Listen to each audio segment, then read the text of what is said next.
这个优秀的黑人男孩前不久刚被名校录取，这是他入学的第一天，父亲把豪车借给他开，母亲也发来视频祝福。So proud of you. You have made us proud beyond belief.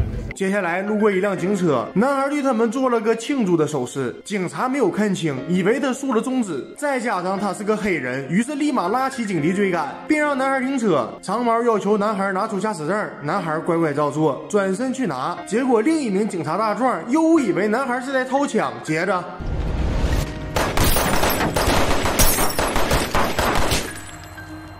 枪声过后，警察进车寻找，可翻遍了车内，只找到了一份录取通知书。哪来的枪？不过是猜测罢了。可两人仅仅因为猜测，就对手无寸铁的男孩连开数枪。而此时男孩还没有咽气，现在叫救护车说不定还有救。但两人并没有打算救人，反而给男孩戴上手铐，再从警车里取出一把手枪，放在了男孩的旁边。等男孩一死，就死无对证了。到了晚上，大批警察赶到，可在看见尸体后，一名女警察崩溃了。她是男孩的妈妈。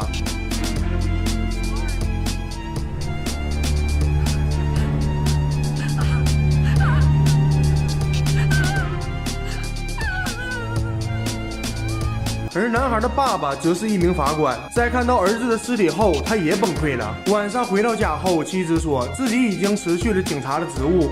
我已经辞职了，你也要辞掉。但爸爸更有理智一点，他说自己好歹也是个法官，如果自己也辞职了，那就更没有机会替儿子翻案。妈妈听完后哭着说，他那天开着你的车，但是被你们部门的人去杀了。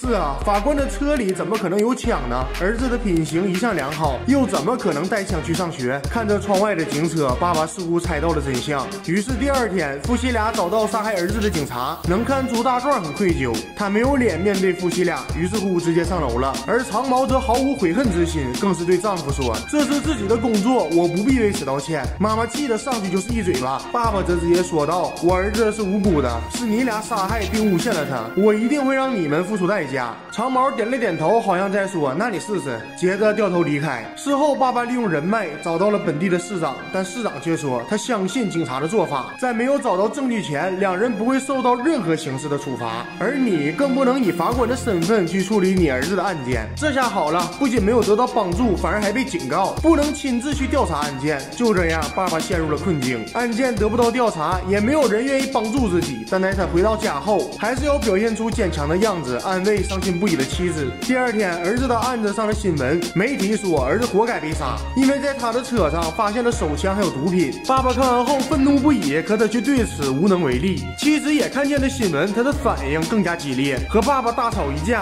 斥责他不作为，不仅不能替儿子翻案，还让他死后也背负骂名。于是爸爸再次面见市长，这一次市长没有给好脸。 Wake up, man! This is the best we got. The city tried. We offered you money, something as a token. You said no.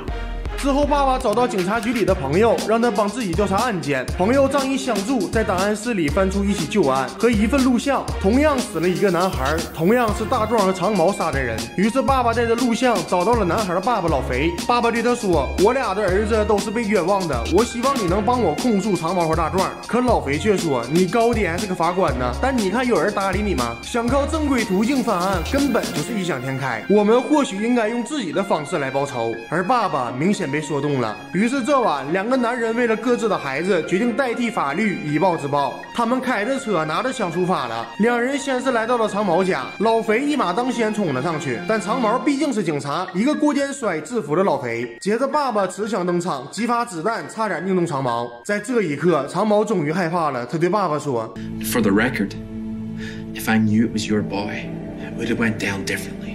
但这话却属于变相承认了罪行，而爸爸趁他说话时溜到长毛身后偷袭得手。可他也犯了话多的毛病，被长毛抄起烟灰缸结结实实挨了一下。好在爸爸没有被敲晕，这一次他果断开枪打死了长毛，没有任何废话。随即两人互相搀扶去寻找下一个目标大壮。可就在路上，双方竟然偶遇了，仇人就在眼前，两人的杀意根本按耐不住。于是老肥一个急刹车调转车头，接着就是一连串的追赶和撞击。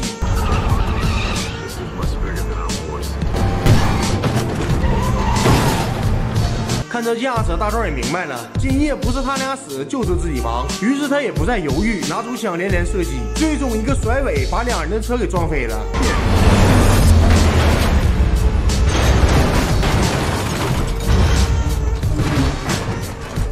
两人却并无大碍，反而把大壮抓下了车，让他双膝跪地进行忏悔。爸爸又把儿子的画放在地上，开始了自己的审判。Officer Von Clemens, you are now being tried for the murder of C.J. Coleman Jr.